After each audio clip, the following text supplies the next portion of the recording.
Frankly, Professor Gary, it is such an incredible presentation. Thank you for sharing it with us today. And it is time now for our Q&A segment. But first, we'd like to apologize in advance as it is impossible to have all of the questions answered, but hopefully we can cover it all. The questions both online and on-site, through Slido, if I'm not mistaken. And there are currently 4 questions at the moment, 2 from our audience here and 2 are from the Slido.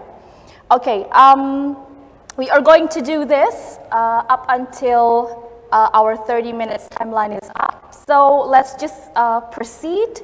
The first question from, let's just get from the audience first, okay? Who wants to pose the first question from our audience here? Please stand up and mention your name. Who gets first? Okay. You can stand up, mention your name, and then right away to the questions to Professor Gary. Please, thank you. The mic, please.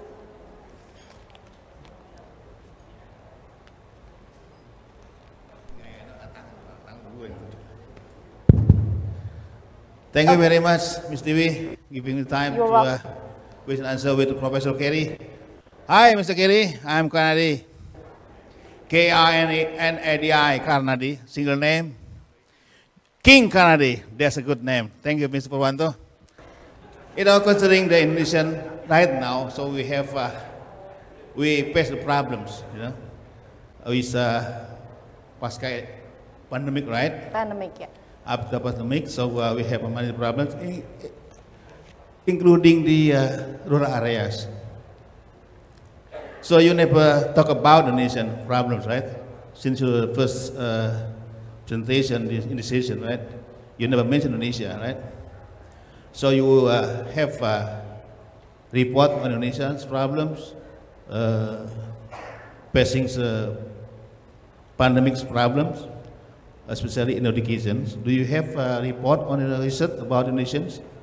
This is the first question. The second one is, you know, the technology. Many people said the technology is considered as a tools, right? It's high tech, right? So we never think that sometimes we should think that the technology is like a steps to do something, right? It's the best practice to do something. We forget for a while the high tech, right? So how do you explain the solve problem in education, especially in rural area? They don't have high tech, right? They don't have access to internet. So I think it's a good idea from you. Please explain about this situation. Thank you very much, Mr. V. Yeah. Thank you, Pak Karnadi, or Mr. Karnadi, or King Karnadi.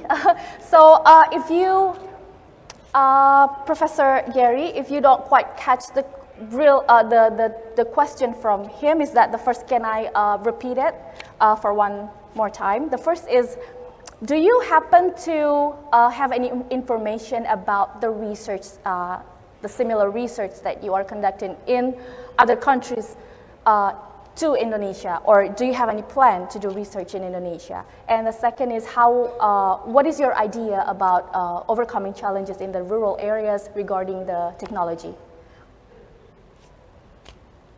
Yeah, well, they're very big questions. I mean, you know, I would recommend, you know, people read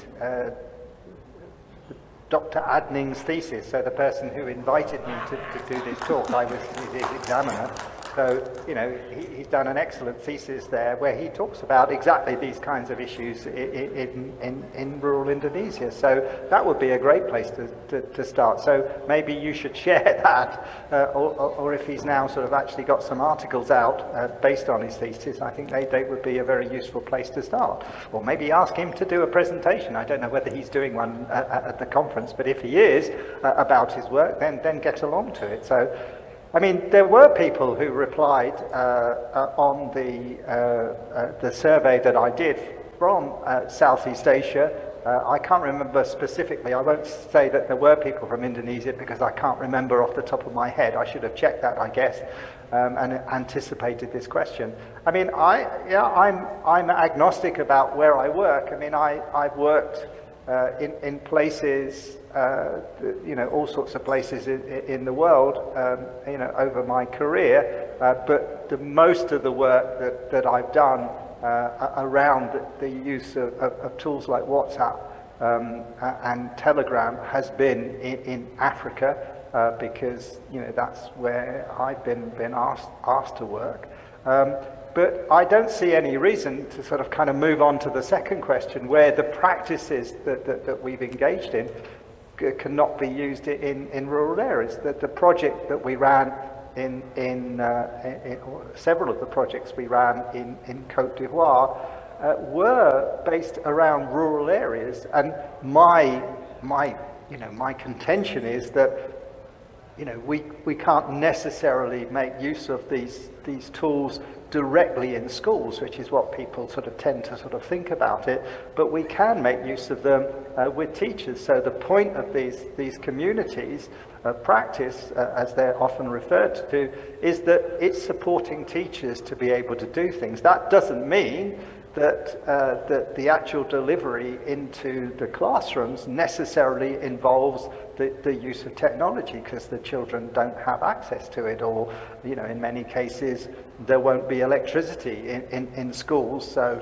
you know, I mean, obviously you've got battery powered phones that, you know, that enables you to do that. But it's looking at ways that you might use a technology that teachers have.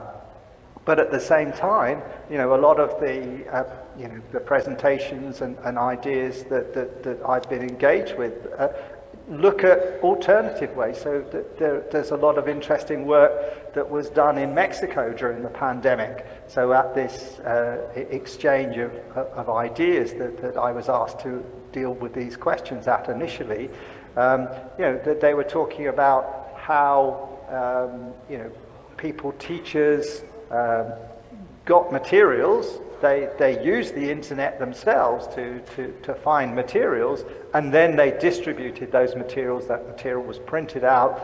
They talked about things like, you know, in the local area, when the schools were closed, the teacher would go round, would leave materials in the local shops.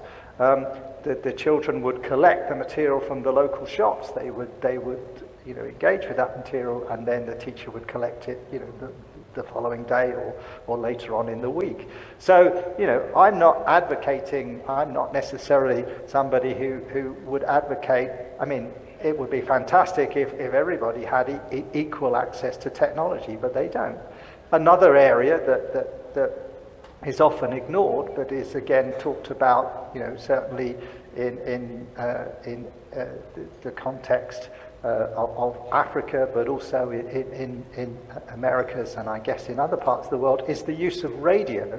So people often don't think about what might be considered sort of lower tech forms, or you know, or forms that are more traditional, as a way of providing education. So, you know, there are opportunities for doing that kind of thing in a variety of ways. So one of the teachers who I work with on in the Telegram group that I've mentioned a couple of times, he also creates podcasts. So podcasts can be created again online, but they can be downloaded onto SD cards, so that SD cards can be distributed to teachers.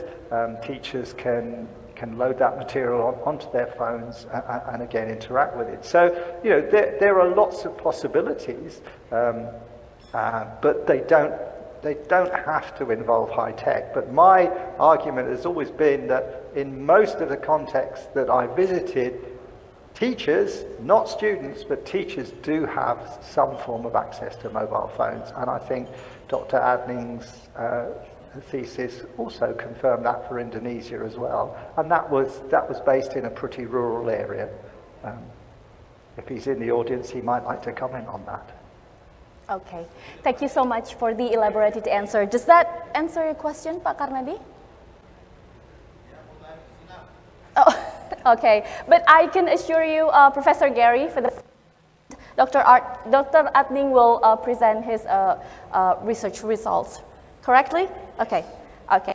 So for fairness, good. One question from the audience already, and we are going to take sebentar ya Pak Pur, one question from the Slido, if you don't mind. Okay. Okay, this is from Steve in IAKN Manado. He's asking about what are the tricks or strategies in teaching using the latest learning technology to teachers who are already constrained by age. So this might a little bit interesting for you. Please, Professor. Well, I mean, you might argue that I'm constrained by age, but you know, because I'm sort of in my 60s, so you know, I seem to be able to use you know, high-tech technologies myself, but I guess you would argue that that's something I started learning when I was much younger. But yeah, I mean, age is a problem, and you know, when you have older teachers who are less inclined to use technologies, it can be difficult. But you know, in the same way that you have, you know, mentorship you know, with between, you know, older, more experienced teachers and younger, you know, younger, less experienced teachers, it can work the other way. So you can certainly think about sort of creative ways of matching together maybe more experienced teachers who, you know, who help the younger teachers with their pedagogy and their practice and classroom management and this kind of thing. But at the same time, that those younger teachers can support and mentor the older teachers. So it becomes more of a two-way process in terms of their use of the digital. And I think, you know, we all have young people in our lives. Older teachers have young people in their lives, whether they be other teachers, but I mean, I relied quite a lot on my own children over the years, not only to introduce me to new things, but also in terms of, you know, sessions that I've run. So I think that interchange, that kind of intergenerational work that we advocate, you know, as almost as a top-down system between sort of older to younger, actually you have a more balanced system, and younger people can contribute in that kind of way. You know, the other thing that tends to happen is that, you know, that people, you know, have strong beliefs about you know, the way that teaching should be done. So again, you know, actually, you know, trying to work with people on different projects that are very much subject-based. I mean, one of the big problems with introduction of technology into any kind of education is it tends to be very generic. So rather than actually focusing on a particular context, which is what I tried to say, looking at that, you know, what is really needed here? And how can we get people to do things? And again, going back to that idea of, you know, start with where people are. So instead of trying to introduce people to things that they're just not familiar with, start with things that they're already using. So, you know, if somebody, you know, is interested in, say, for example, using audio material in their teaching, you know, that's a way in. It's a way into doing things. Or, you know, in my own context, in the teaching of languages, you know, for example, you know, these days people very seldom, you know, use more traditional ways of writing. So handwriting, things like that is taught, but, you know, as you get through the educational system, then people need to use technologies for writing and that kind of stuff. So, and clearly older people are also involved in that as well. They might not be texters, but you know, maybe they're using you know, word processing tools and other things. So instead of using, you know, the traditional word processing tools like Word, you might introduce them to Google. And then Google Docs allows you to interact with it. It allows you to have a conversation with the students. So, you know, it's being creative in what you do. It's looking, you know, looking at, you know, where these people are and what are the resistance points. Why won't people kind of use that kind of thing? But it's also, you know, it's also finding ways into it. So, as I say, through sort of mentoring and exchange of ideas. Did that answer your question? Yes, I think so. I hope that can answer the question from Pak Steve in Manado. Ladies and gentlemen, thank you, Professor Gary. Ladies and gentlemen, I'm afraid that because of the time constraint, well, actually, to take all of the questions that is possible to be posed tonight, but because of the time constraints, Pak Pur, I do apologize, if that's okay. We need to end the session, the Q&A session, and I thank you all who have posed all of the questions, and your enthusiasm is highly appreciated. Thank you to Professor Gary Madorem. But before we say goodbye to him, if I may say, your insightful and eye-opening presentation that is based on your expertise, experience, and projects has provided us with further knowledge and understanding about reflections on using technology-supported learning in challenging circumstances. There are three closing points that I can capture from your presentation. First is, there are still challenges faced by teachers who work in a difficult situation, where some of these challenges have increased the use of mobile phones and mobile-based communication tools or applications such as WhatsApp. And the second, the role of group learning, although vary, is significant, be it in the form of learning support, both pedagogically and psychosocially, meaning emotionally as well, idea sharing, and its influence on the learner's outcome.